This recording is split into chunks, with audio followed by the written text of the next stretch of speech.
hum that song and I'll pray for you all your needs.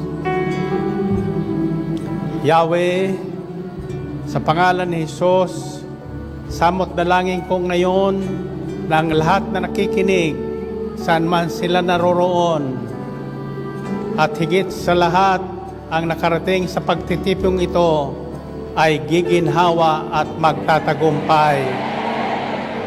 Sa panahon ngayon, sa lahat ng bagay, kami ay tiyak magtatagumpay. Say amen. Okay, babaan yung hawak kamay at purihin natin ang Panginoon ng malakas, na malakas. Okay, taas ang kamay. Sa bilang kong 3, ito ang sasabihin nyo. Giginhawa, giginhawa, giginhawa ako at magtatagumpay. Ulitin nyo nga.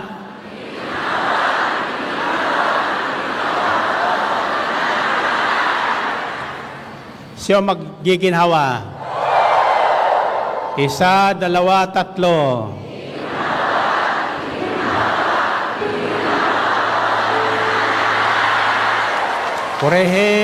Purihin ang Panginoon. Okay. Makakaupo tayo at huwag na kayo mag-alala. Lahat na kahilingan nyo ay tinugunan ng Panginoon. Kaya makakahinga na kayo ng maluwag. May babahagi ko sa inyo 4 na salita lang. Ang una ay nagsisimula sa letter M. Mariano. Ang pangalawa ay nagsisimula sa letter I. Ang pangatlo ay nagsisimula din sa letter I. At pang-4, nagsisimula sa letter I. De las Alas.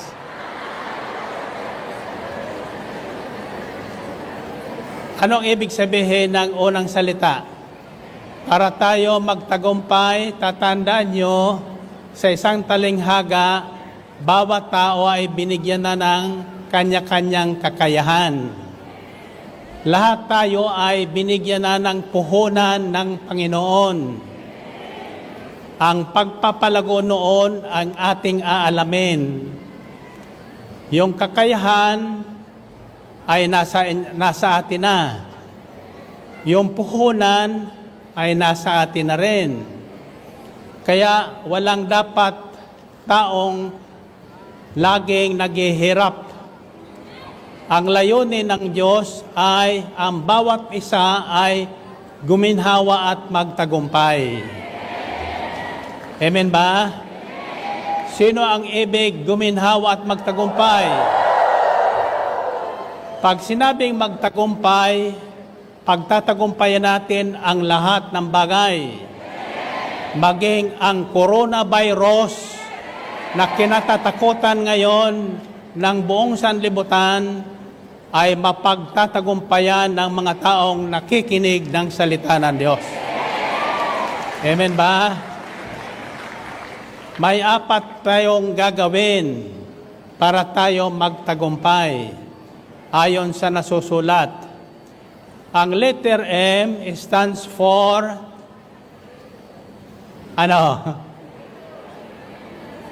Mariano? Maria?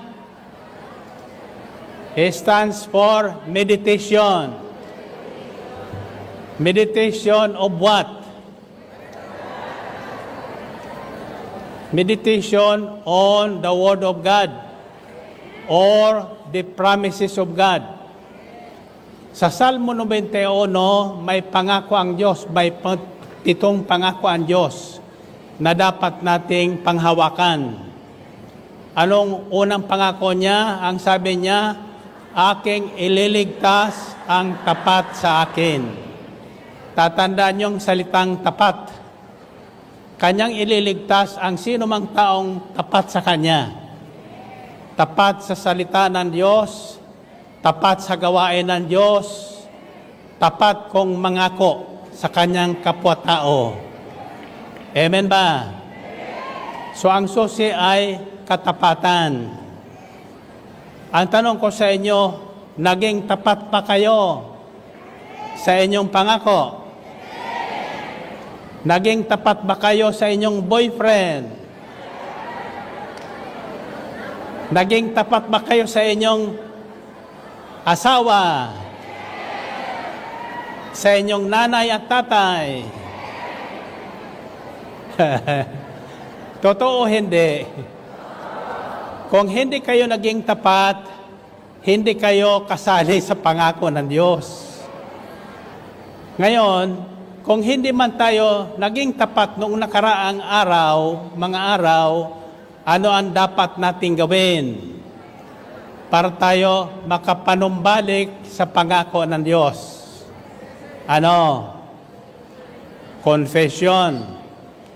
Sabi sa James, confess your sins one to another and pray for each other so that you may be healed. The prayer of a righteous man is powerful and effective. Nagiging righteous tayo sa pamagitan ng ating pananalig kay Kristo Jesus na ating Panginoon. Walang sino mang hindi nagkakasala. Tatanungin ko kayo, mayroon bang araw na malas? May narinig kasi ko, nabangga yung kanyang kotse. Ang sinabi niya, lalas naman ang araw na ito. Sino ang malas? Yung araw o yung tao? Bakit siya naging malas? Kapabayaan. Sa totoo lang, walang malas na sinasabi sa Biblia. Walang malas na nilikha ang Diyos. Lahat ay mapalad. Lahat ay mapalad. Amen ba? So tatandaan nyo, alisin nyo sa inyong bibig ang salitang malas.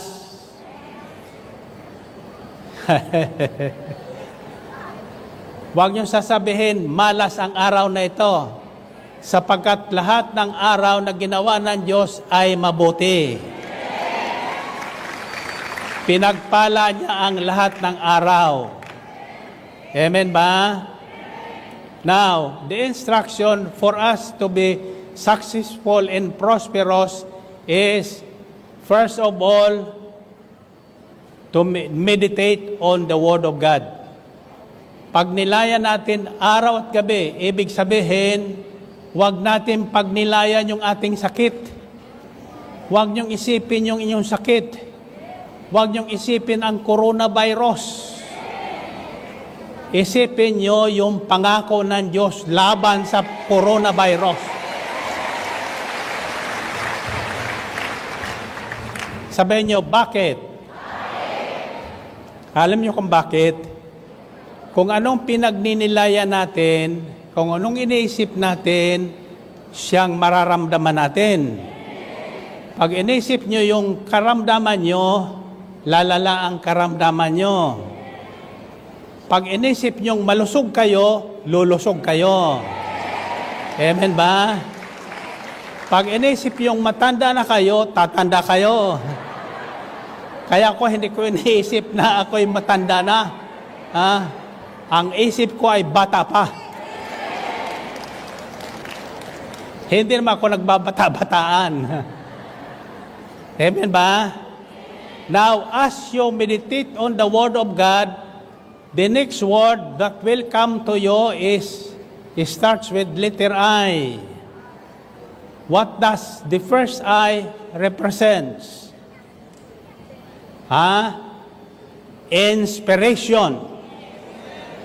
Inspiration. The Word of God will inspire you to hang on to the promise of God. Kaya sa halip na kayo may tatakot, magkakaroon kayo ng inspiration. Ang isang dalagita o dalaga na may inspiration sa isang binata, Anong karamdaman niya? Pakiramdam niya, masaya. Masaya. Kaya anumang hirap na daraanan, hindi niya napapansin. Kaya nang makita ko si Sister Belen, noong unang panahon, nang bata pa siya, nagkaroon akong inspiration.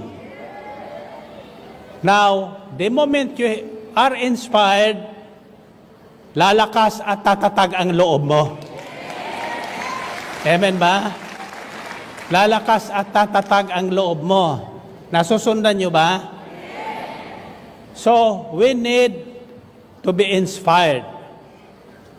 Now, kapag lumalakas kayo sa inyong palakpak at lumalakas ang inyong sigaw,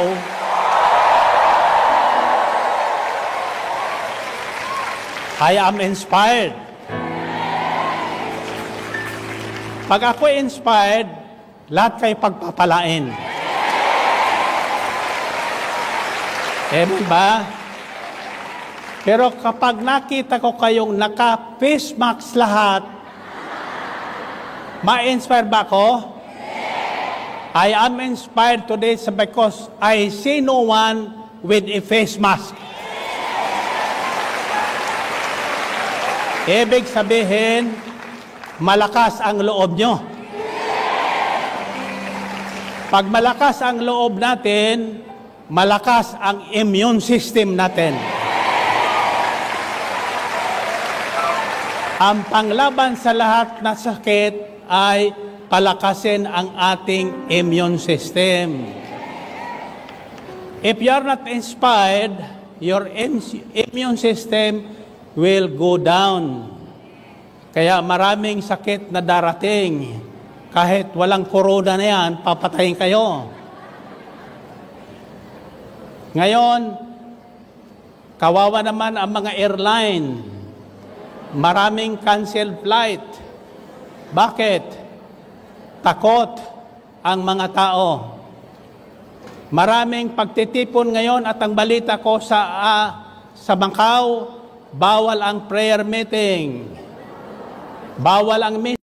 So, ito po ang ating punong lingkod, ang ating gwapong punong lingkod, Brother Mike. At ito pong gawain na ito ay playback noong February 8, 2020. At ang ginamit po na Bible verse ay ang Joshua 1:9. At meron po siya, ang punong lingkod ay may nabanggit po na 4 na letter. Letter M for meditation, letter I for inspiration, at yung dalawang I, ayan, alamin po natin sa complete video po sa ating sa comment section, ang complete video. At ang punto po ng punong lingkod ay ang sinasabi po ng Joshua 1:9 ay ang do not depart this book from your lips. So, ulit-ulitin natin, repeating the words because faith comes from hearing. You will be prosperous and successful. You will be prosperous and successful. You will be prosperous and successful. O, diba? Ang sarap ulit-ulitin. Ayan. Kaya, ayan, panoorin po natin yung kompletong video sa Delta Broadcasting System. Hindi po nakakapanghinayang ulit-ulitin ang salita ng Diyos. Ayan. Maraming salamat sa punong lingkod sa paulit-ulit nating na pakikinig at tunghay sa playback na ito. Ayan. Maraming salamat ka, pray partners, and see you sa next video.